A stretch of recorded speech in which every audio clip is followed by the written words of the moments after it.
Hi dear friends, welcome back to Alex E Academy. ഈ ഒരു ലെക്ചറിൽ നമ്മുടെ S3 സിവിൽ എഞ്ചിനീയറിംഗ് സ്റ്റുഡൻസിൻ്റെ സ്ട്രക്ചറൽ അനാലിസിസ് എന്ന് പറയുന്ന ഒരു സബ്ജക്റ്റിൻ്റെ ഒരു ഓവർവ്യൂ, സിലബസും ബാക്കി ഡീറ്റെയിൽസും ഒക്കെയാണ് ഈ ഒരു വീഡിയോയിൽ ഡിസ്കസ് ചെയ്യുന്നത്. ഓക്കെ, അപ്പോൾ നമുക്ക് സ്റ്റാർട്ട് ചെയ്യാം. Third semester civil engineering students പ്രത്യേകം ശ്രദ്ധിക്കുക. 2024 സ്കീം സിലബസിനെ ബേസ് ചെയ്തിട്ടുള്ള S3 സിവിൽ എഞ്ചിനീയറിംഗ് സ്റ്റുഡൻസിന് വരുന്ന ഒരു കോർ പേപ്പറാണ് സ്ട്രക്ചറൽ അനാലിസിസ് 1. ഇത് കറക്റ്റായിട്ട് പറഞ്ഞാൽ നിങ്ങൾ കഴിഞ്ഞ സെമ്മിൽ S2 പഠിച്ച MOS മെക്കാനിക്സ് ഓഫ് സോളിഡ് എന്ന് പറയുന്ന സബ്ജക്റ്റിൻ്റെ അടുത്ത ഒരു ഹയർ വെർഷൻ ഓഫ് സബ്ജക്റ്റാണ് ഈ ഒരു സ്ട്രക്ചറൽ അനാലിസിസ് 1. അപ്പോൾ സബ്ജക്റ്റ് കോഡ് വരുന്നത് PCCET 303 ആണ്. ക്രെഡിറ്റ് 4 ആണ്. ഈ ഒരു സബ്ജക്റ്റ് പാസ്സാകുന്ന വഴി നിങ്ങൾക്ക് 4 ക്രെഡിറ്റാണ് യൂണിവേഴ്സിറ്റി അവാർഡ് ചെയ്യുന്നത്. ഇനി ഇതിൻ്റെ അകത്ത് നോക്കാം, പ്രീ റിക്വസ്റ്റ് എന്ന് പറഞ്ഞ് കിടപ്പുണ്ട്.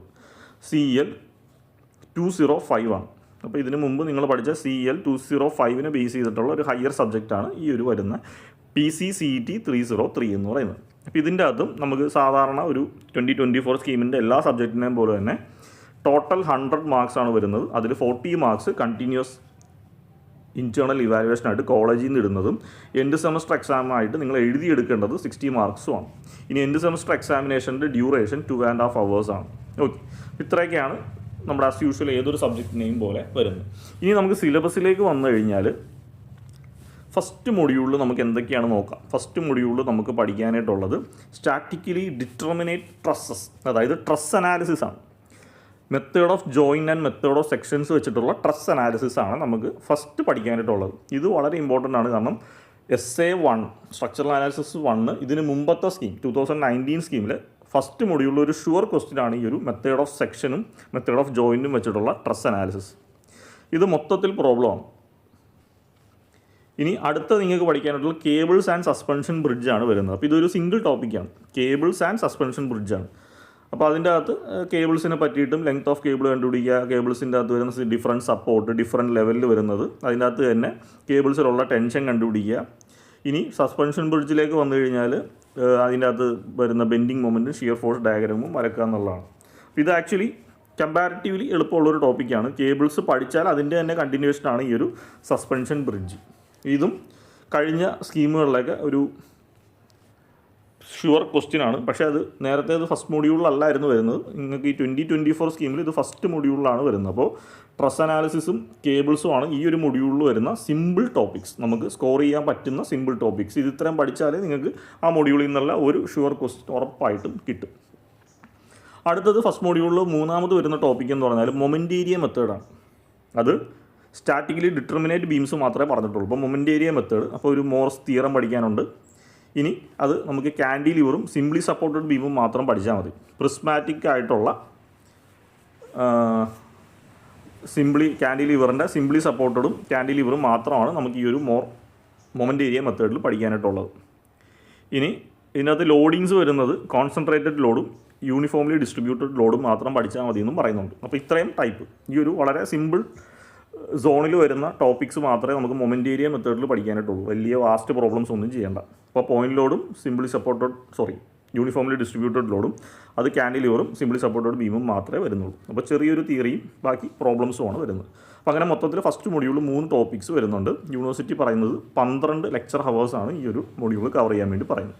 സെക്കൻഡ് മൊഡ്യൂളിലേക്ക് പറഞ്ഞാൽ സ്റ്റാറ്റിക്കലി ഡിറ്റർമിനേറ്റ് ബീംസിൽ തന്നെ വരുന്ന കോൺജുഗേറ്റ് ബീം മെത്തേഡ് പഠിക്കാനായിട്ടുണ്ട്.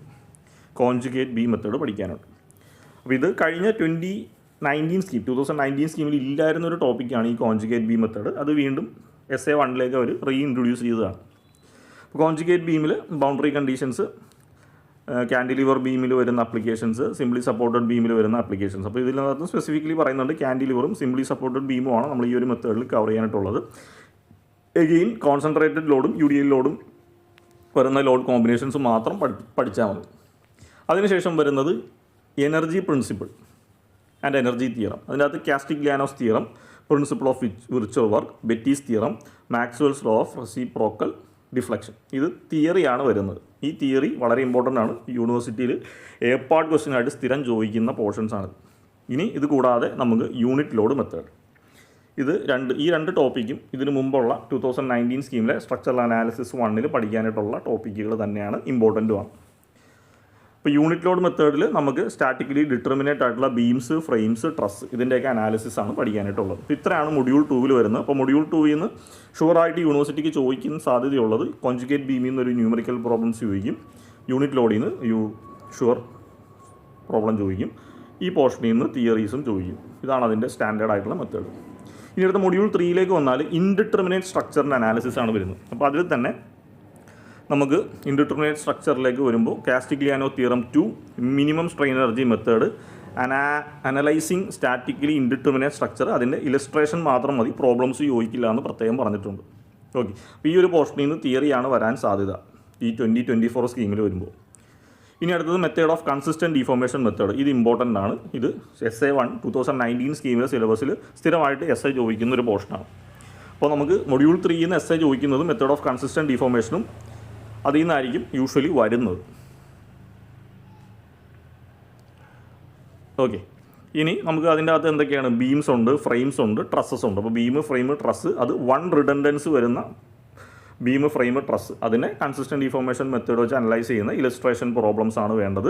2 റിഡൻഡൻറ്റ് വരുന്നതിന് പഠിക്കേണ്ട, അതായത് നിങ്ങൾ ജസ്റ്റ് അറിഞ്ഞിരുന്നാൽ മതി, ന്യൂമറിക്കൽ പ്രോബ്ലം എക്സാമിന് ചോദിക്കില്ല എന്ന് പ്രത്യേകം പറഞ്ഞിട്ടുണ്ട്. അതുപോലെ concept of effect of pre strain, lack of it, temperature change, settlement, support settlement, ഇതിൻ്റെ ഇലസ്ട്രേഷൻ ഒള്ളി, അതായത് തിയറി പഠിക്കുക, അതിനകത്തുനിന്ന് പ്രോബ്ലംസ് ഒന്നും ചോദിക്കില്ല. അപ്പോൾ മെയിനായിട്ട് ഇതാണ് ഇമ്പോർട്ടൻ്റ് ആയിട്ട് വരുന്നത്. ഇതിൻ്റെ അകത്തുനിന്ന് പ്രോബ്ലംസ് ചോദിക്കും. ഓക്കെ, ഇനി അടുത്ത മൊഡ്യൂൾ 4, ലാസ്റ്റ് മൊഡ്യൂളിലേക്ക് പോയാൽ നമുക്ക് 3 ഹിഞ്ച് ആർച്ചസും മൂവിങ് ലോഡ്സ് ആൻഡ് ഇൻഫ്ലുവൻസ് ലൈൻസും ഇതാണ് വരുന്നത്. അപ്പോൾ ഇതിനകത്ത് എളുപ്പമുള്ള ടോപ്പിക് ഏതാണെന്ന് ചോദിച്ചു കഴിഞ്ഞാൽ 3 ഹിഞ്ച് ആർച്ചാണ്. വളരെ എളുപ്പമാണ്. നിങ്ങൾ കേബിൾസ് ഫസ്റ്റ് മൊഡ്യൂളിൽ പഠിക്കുന്ന കേബിൾസ് അറിയാമെങ്കിൽ ഈ 3 ഹിഞ്ച് ആർച്ച് വളരെ എളുപ്പത്തിൽ സോൾവ് ചെയ്യാൻ പറ്റും. ഓക്കെ, അപ്പോൾ 2019 സ്കീം SA1 5th മൊഡ്യൂളിൽ വന്നുകൊണ്ടിരുന്ന 2 ടോപ്പിക്കാണ് ഇത്. രണ്ടും ഓർ ക്വസ്റ്റ്യൻ ആയിട്ട് ചോദിച്ചുകൊണ്ടിരുന്ന. അപ്പോൾ അതിനെ നമ്മൾ ഈ ഒരു 2024 സ്കീമിലേക്ക് ഒരു 4th മൊഡ്യൂളിലേക്ക് ഇൻട്രൊഡ്യൂസ് ചെയ്തു. 3 ഹിഞ്ച് ആർച്ചിൽ എഡീസ് തിയറം പഠിക്കാനുണ്ട്, 3 ഹിഞ്ച് പാരാബോളിക്കും സർക്കുലർ ആർച്ചസും പഠിക്കാനുണ്ട്, സപ്പോർട്ട് സെയിം ലെവലിൽ വരുന്നത്. ഇനി horizontal thrust, bending moment, normal thrust, radial shear, ഇത്രയും കാര്യങ്ങളാണ് ഈ ആർച്ചസിൽ നമുക്ക് പ്രോബ്ലത്തിൽ കണ്ടുപിടിക്കാനായിട്ടുള്ളത്. ഇനി moving loads and influential and diagram comparatively ഒരു ടഫായിട്ടുള്ള ഒരു ടോപ്പിക്കാണ്. അതായത് കാര്യം മനസ്സിലാക്കി ചെയ്യേണ്ട കുറച്ച് കോംപ്ലിക്കേറ്റഡ് ആയിട്ടുള്ള ഒരു ടോപ്പിക്കാണ്. അപ്പോൾ അതിനകത്ത് introduction to moving load, concept of influence line, influence lines for reaction, shear force, bending moment, അത് സിംപ്ലി സപ്പോർട്ടഡ് ബീം, ഓവർ ഹാങ്ങിങ് ബീം വരുന്നുണ്ട്. ഇനി analysis of different types of moving loads വരുന്നുണ്ട്. അപ്പോൾ അതിൽ തന്നെ single concentrated load, several concentrated load, uniformly distributed load, shorter and longer than span. അപ്പോൾ അങ്ങനെ പല കണ്ടീഷൻസിൽ വരുന്നുള്ള മൂവിങ് ലോഡ്സ് പഠിക്കാനായിട്ടുണ്ട്. Condition for maximum bending moment and shear force. Okay, ഇത് ഒരു കോംപ്ലിക്കേറ്റഡ് ആയിട്ടുള്ള ടോപ്പിക്കാണ്. അപ്പോൾ അത് പഠിച്ചിരിക്കണം, കാരണം ഇതിൽ നിന്ന് എന്തായാലും ക്വസ്റ്റ്യൻസ് ഉണ്ടാവും. ഈ 3 ഹിഞ്ച് ആർച്ചും ഇതും ഓറായിട്ട് തന്നെ ആയിരിക്കും ചോദിക്കുന്നത്. പക്ഷേ പാട്ടും ഒക്കെ വരുമ്പോൾ നമ്മൾ ഈ ടോപ്പിക്ക് പഠിച്ചിരിക്കേണ്ടതായിട്ട് അത്യാവശ്യമുണ്ട്. അപ്പോൾ അങ്ങനെ ഓവറോൾ സ്ട്രക്ചറൽ അനാലിസിസിൽ വരുന്ന ടോപ്പിക്ക് ഞാൻ പറഞ്ഞു. എഗെയിൻ ഒന്നുകൂടി പറയാം, ഫസ്റ്റ് മൊഡ്യൂൾ എടുത്തിട്ടുണ്ടെങ്കിൽ നമുക്ക് സ്കോർ ചെയ്യാൻ പറ്റുന്നത് അനാലിസിസ് ഓഫ് ട്രസ്സും സസ്പെൻഷൻ, ഈ ഒരു കേബിൾസ് ആൻഡ് സസ്പെൻഷൻ ബ്രിഡ്ജുമാണ്. ഇത് രണ്ടും എളുപ്പമാണ്. പ്രീവിയസ് ക്വസ്റ്റ്യൻസ് ഒരുപാടുണ്ട്. നിങ്ങൾക്ക് പഴയ സ്കീമാണെങ്കിൽ പോലും അതൊക്കെ തന്നെയായിരിക്കും ചോദിക്കുന്നത്. ഇനി ഈ ഒരു മെത്തേഡും പഠിക്കണം, കാരണം പാർട്ടൊക്കെ നമുക്ക് ഇമ്പോർട്ടൻ്റ് ആണ്. ഇതിനകത്ത് ക്യാൻഡിലിവറും സിംപ്ലി സപ്പോർട്ടഡും മാത്രം പഠിച്ചാൽ മതി എന്ന് പ്രത്യേകം പറഞ്ഞിട്ടുണ്ട്. സെക്കൻഡ് മൊഡ്യൂളിലേക്ക് വരുമ്പോൾ നമ്മൾ കൂടുതലായിട്ട് സ്ട്രെസ് ചെയ്ത് പഠിക്കുന്നത് കോൺജുഗേറ്റ് ബീം മെത്തേഡാണ്. ഇതിൽ നിന്നൊരു പ്രോബ്ലം എന്തായാലും ഉണ്ടാവും. ഓക്കെ, അതുകൂടാതെ നമുക്ക് യൂണിറ്റ് ലോഡ് മെത്തേഡ്. അപ്പോൾ ഇത് രണ്ടുമായിരിക്കും ഓവർ ക്വസ്റ്റ്യൻ ആയിട്ട് പാർട്ട് ബിയിൽ ചോദിക്കുന്നത്. ഇതിൽ നിന്നൊക്കെ തിയറി പോർഷൻസ് പ്രതീക്ഷിക്കാം. മൊഡ്യൂൾ 3 വരുമ്പോൾ നമുക്ക് ഏറ്റവും ഇമ്പോർട്ടൻ്റ് ആയിട്ട് വരുന്നത് കൺസിസ്റ്റൻറ്റ് ഡിഫോർമേഷൻ മെത്തേഡാണ്. ഇതിൽ നിന്ന് ഒരു പ്രോബ്ലം അല്ലെങ്കിൽ ഇത് തന്നെ 2 ക്വസ്റ്റ്യൻ ആയിട്ട് ഓർ ക്വസ്റ്റ്യൻ ആയിട്ട് ഈ കോൺസിസ്റ്റൻറ്റ് ഡിഫോർമേഷൻ തന്നെ ചോദിക്കാനുള്ള ചാൻസസ് കൂടുതലാണ്. ബാക്കി ഈ 2 പോർഷനിൽ നിന്ന് ഉറപ്പായിട്ട് തിയറി ക്വസ്റ്റ്യൻസ് എ പാർട്ടിലും ബി പാർട്ട് സബ് ക്വസ്റ്റ്യൻ ആയിട്ടും ചോദിക്കും. 4th മൊഡ്യൂളിലേക്ക് വരുമ്പോൾ നമുക്ക് 3 ഹിഞ്ച് ആർച്ചും മൂവിങ് ലോഡ്സും അല്ലെങ്കിൽ ഇൻഫ്ലുവൻസ് ലൈൻ ഡയഗ്രാം, ഇത് 2 ബേസ് ചെയ്തിട്ടായിരിക്കും ഓർ ക്വസ്റ്റ്യൻ വരുന്നത്. അതിൽ 3 ഹിഞ്ച് ആർച്ചാണ് എളുപ്പം. ഇത് പഠിക്കണമെന്നല്ല, ഇത് ഉറപ്പായിട്ടും പഠിക്കണം. കാരണം ഞാൻ പറഞ്ഞു പാർട്ട് ബിയിൽ ക്വസ്റ്റ്യൻ സ്പ്ലിറ്റ് ചെയ്തായിരിക്കും ചോദിക്കുന്നത്. ഓക്കെ, ഇനി നമുക്ക് കണ്ടിന്യൂസ് ഇൻറ്റേർണൽ ഇവാലുവേഷൻ മാർക്ക്, അതായത് കോളേജിൽ നിന്ന് നിങ്ങൾക്ക് കിട്ടുന്നത് 40 മാർക്സ് ആണ്. ഫൈനൽ എക്സാം വഴി 60 മാർക്ക്, അങ്ങനെ മൊത്തത്തിൽ 100 മാർക്സ് ആണ് വരുന്നത്. അപ്പോൾ അതിൽ ഈ 40 മാർക്കിൻ്റെ സ്പ്ലിറ്റപ്പ് ആണ് വരുന്നത്. നിങ്ങൾ ഈ സബ്ജക്റ്റിന് ക്ലാസ്സിലുള്ള അറ്റൻഡൻസ് 90% അപ്പോൾ അറ്റൻഡൻസ് ഉണ്ടെങ്കിൽ 5 മാർക്സ് കിട്ടും.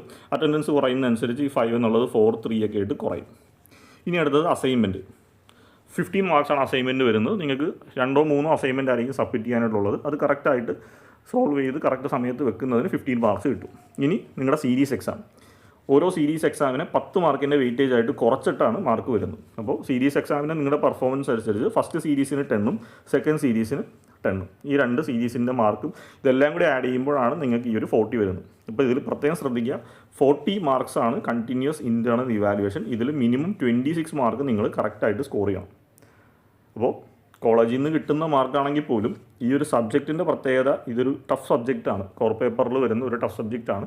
കറക്റ്റായിട്ട് പ്രോപ്പറായിട്ട് പഠിച്ച് സീരീസ് എക്സാമും അസൈൻമെൻറ്റും ഒക്കെ പ്രോപ്പറായിട്ട് വെച്ചെങ്കിൽ മാത്രമേ ഈ 40 മാർക്സിൽ മിനിമം 26 കിട്ടുള്ളൂ. അടുത്തത് ഫൈനൽ എൻഡ് സെമസ്റ്റർ എക്സാമിൻ്റെ ഒരു പാറ്റേൺ വന്നിട്ട് പറഞ്ഞിട്ടുണ്ടെങ്കിൽ ഓരോ മൊഡ്യൂളിൽ നിന്നും പാർട്ട് എയും പാർട്ട് ബിയും ഉണ്ട്. ഇപ്പോൾ പാർട്ട് എ എന്ന് വെച്ചാൽ ഷോർട്ട് ക്വസ്റ്റ്യൻസ് ആണ്, 3 മാർക്കിൻ്റെ ക്വസ്റ്റ്യൻസ് ആണ് പാർട്ട് എയിൽ വരുന്നത്. അതിൽ ഓരോ മൊഡ്യൂളിൽ നിന്നും 2 ക്വസ്റ്റ്യൻ വെച്ച് വരും. അങ്ങനെ ടോട്ടൽ 8 ക്വസ്റ്റ്യൻസ് ആണ്. അപ്പോൾ 8 × 3 24 മാർക്സ് ആണ് പാർട്ട് എയിൽ നിന്ന് കിട്ടുന്നത്. ഇത് നമ്മൾ ഓരോ മൊഡ്യൂളിലെയും ഫുൾ തിയറീസും അസംഷൻസ് അതിൻ്റെ ലിമിറ്റേഷൻസ് ഒക്കെ പഠിച്ചിട്ടുണ്ടെങ്കിൽ നമുക്ക് എന്തായാലും ഇതിൽ നിന്നൊരു മിനിമം 6 ക്വസ്റ്റ്യൻസ് നമുക്ക് ഗ്യാരണ്ടി അറ്റൻഡ് ചെയ്യാൻ പറ്റും. അടുത്ത പാർട്ട് ബി എടുത്തിട്ടുണ്ടെങ്കിൽ ഓരോ മൊഡ്യൂളിൽ നിന്നും 2 ക്വസ്റ്റ്യൻ ഉണ്ടാവും. അതിൽ ഒരെണ്ണം നിങ്ങൾ അറ്റൻഡ് ചെയ്താൽ മതി. ഓരോ ക്വസ്റ്റിനും 9 മാർക്കായിരിക്കും വരുന്നത്. അങ്ങനെ ഓരോ മൊഡ്യൂളിൽ നിന്ന് ഒരു ക്വസ്റ്റ്യൻ വെച്ച് അറ്റൻഡ് ചെയ്താൽ 4 × 9 36 മാർക്സ് നിങ്ങൾക്ക് കിട്ടും. എഗെയിൻ ഓരോ ക്വസ്റ്റിനും 3 സബ് ഡിവിഷൻ വരെ വരാം. അപ്പോൾ ഇപ്പോൾ 9 എന്ന് പറഞ്ഞൊരു ക്വസ്റ്റ്യൻ ആണെങ്കിൽ അതിന് A, B, C അങ്ങനെ 3 സബ് ഡിവിഷൻസ് വരെ ചോദിക്കാം. അപ്പോൾ അത് ഡീറ്റെയിൽഡ് ആയിട്ട് തന്നെ പഠിക്കേണ്ട പോർഷൻസാണ് പാർട്ട് ബിയിൽ വരുന്നത്. ഓക്കെ, ഇനി ഈ മാർക്കിൻ്റെ ഒരു പ്രത്യേകതയും കൂടി നിങ്ങൾ ഓർത്തിരിക്കുക. നമുക്ക് പറഞ്ഞു കോളേജിൽ നിന്ന് കിട്ടുന്നത് 40 ആണ്. ഇതിൽ ഞാൻ 26 മിനിമം വാങ്ങണമെന്ന് പറഞ്ഞ കാരണം end semester exam out of 60 ആണ്. അതിൽ നിങ്ങൾക്ക് പാസ് മാർക്കായിട്ട് വരുന്നത് 24 ആണ്. അപ്പോൾ രണ്ടും കൂടി ആഡ് ചെയ്താൽ 50 ആണ് കിട്ടേണ്ടത്. അതായത് ടോട്ടൽ 40 ഇൻറ്റേർണൽ മാർക്കും 60 എൻഡ് സെമസ്റ്റർ എക്സാം രണ്ടും കൂടി ആഡ് ചെയ്താൽ 100 മാർക്സ് ആണ് വരുന്നത്. അപ്പോൾ അതിൽ യൂണിവേഴ്സിറ്റി പാസ് മാർക്ക് 50 ആണ്. അപ്പോൾ അതിൽ ഇൻറ്റേർണൽ 26 ഉണ്ടെങ്കിൽ നിങ്ങൾക്ക് എക്സ്റ്റേണൽ എക്സാമിന് ഔട്ട് ഓഫ് 60 24 മതി ജയിക്കാൻ. ഇനിയൊരു പ്രശ്നം, ഈ ഒരു 26ന് പകരം നിങ്ങൾ ഇപ്പോൾ 15 മാർക്സേ വാങ്ങിയിട്ടുള്ളൂ. ഇൻറ്റേർണലായിട്ട് നിങ്ങൾക്ക് കോളേജിൽ നിന്ന് നിങ്ങൾ സീരീസിൻ്റെ പെർഫോമൻസിൻ്റെ പ്രശ്നം കൊണ്ടും അസൈൻമെൻറ്റ് വെക്കാത്തതൊക്കെ കൊണ്ടും ഔട്ട് ഓഫ് 40 നിങ്ങൾക്ക് കോളേജിൽ നിന്നുള്ള ഇൻറ്റേർണൽ മാർക്ക് 15 ഉള്ളെങ്കിൽ അവിടുത്തെ ഒരു പ്രശ്നം എന്താണെന്ന് വെച്ച് കഴിഞ്ഞാൽ എൻഡ് സെമസ്റ്റർ എക്സാമിന് നിങ്ങൾ ഔട്ട് ഓഫ് 60 എത്ര വാങ്ങേണ്ടി വരും? 35 മാർക്സ് വാങ്ങേണ്ടി വരും. കാരണം ഇത് രണ്ട് ഇൻറ്റേർണലും എക്സ്റ്റേണൽ മാർക്കും നമുക്ക് ആഡ് ചെയ്യുമ്പോൾ 50 ഉണ്ടാവണം. അപ്പോൾ 60ൽ 35 വാങ്ങുക എന്നുള്ളത് ടിപ്പിക്കൽ ടാസ്ക്കാണ്. കുറച്ച് കാര്യമായിട്ട് നമ്മൾ വർക്ക് ചെയ്യേണ്ടി വരും.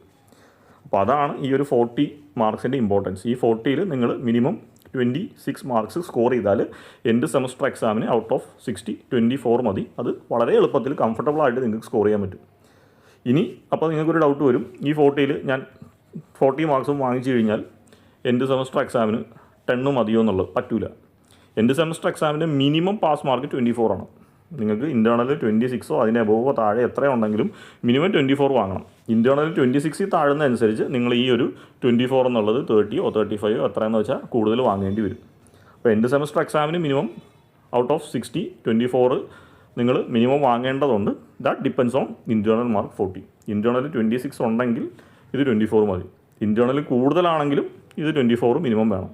ഇൻറ്റേർണൽ കുറവാണെങ്കിലുള്ള പ്രശ്നം ഈ 24 കൂടുതൽ വാങ്ങേണ്ടി വരും. അപ്പോൾ അതുകൊണ്ട് നിങ്ങളുടെ കോളേജിലുള്ള പഠിത്തവും അവസാനം നിങ്ങളുടെ സ്റ്റഡി ലീവിന് യൂണിവേഴ്സിറ്റി എക്സാമിനുള്ള പഠിത്തവും വളരെ ഇമ്പോർട്ടൻ്റ് ആണ്. ഇനി നമുക്ക് ഈ ഒരു സബ്ജക്റ്റിൻ്റെ ഒരു റെഫറൻസ് ടെക്സ്റ്റ് ബുക്കുകളൊക്കെ തന്നെ നമുക്ക് ഈ ഒരു സിലബസിൽ തന്നെ പറയുന്നുണ്ട്. JB ജുനാർക്കർ ഓതറായിട്ട് വരുന്ന mechanics of structure volume 2, Devdas Menon structural analysis എന്ന് പറയുന്ന ബുക്ക്, RC റിബ്ലർ എന്ന് പറയുന്ന സ്ട്രക്ചറൽ അനാലിസിൻ്റെ ബുക്ക്. അപ്പോൾ അങ്ങനെ പല ടെക്സ്റ്റ് ബുക്കുകളും പറയുന്നുണ്ട്. നിങ്ങൾ ശ്രദ്ധിക്കേണ്ട കാര്യം, ഒരു സിംഗിൾ ടെക്സ്റ്റ് ബുക്ക് എടുത്തു കഴിഞ്ഞാൽ ഈ സിലബസിൽ പറയുന്ന എല്ലാ ടോപ്പിക്കുകളും ആ ഒരു സിംഗിൾ ടെക്സ്റ്റ് ബുക്ക് സ്ട്രക്ചറൽ അനാലിസിസിൻ്റെ ബുക്കിൽ ഉണ്ടാവണമെന്ന് ഒരു നിർബന്ധവും ഇല്ല. നിങ്ങൾ FM പഠിക്കുന്ന പോലെയോ അല്ലെങ്കിൽ മോസ് പഠിച്ച പോലെയൊന്നും അല്ല. സ്ട്രക്ചറൽ അനാലിസിസ് എന്ന് പറഞ്ഞ് ഈ 4 മൊഡ്യൂളിൽ കിടക്കുന്ന ടോപ്പിക്കുകൾ പഠിക്കാൻ ചിലപ്പോൾ നിങ്ങൾ 2 or 3 ടെക്സ്റ്റുകളൊക്കെ റെഫർ ചെയ്യേണ്ടി വരും. അപ്പോൾ ഓരോ മൊഡ്യൂളും ഏതൊക്കെ ടെക്സ്റ്റ് ബുക്കിലാണോ ഉള്ളതെന്ന് മനസ്സിലാക്കി വെക്കുക.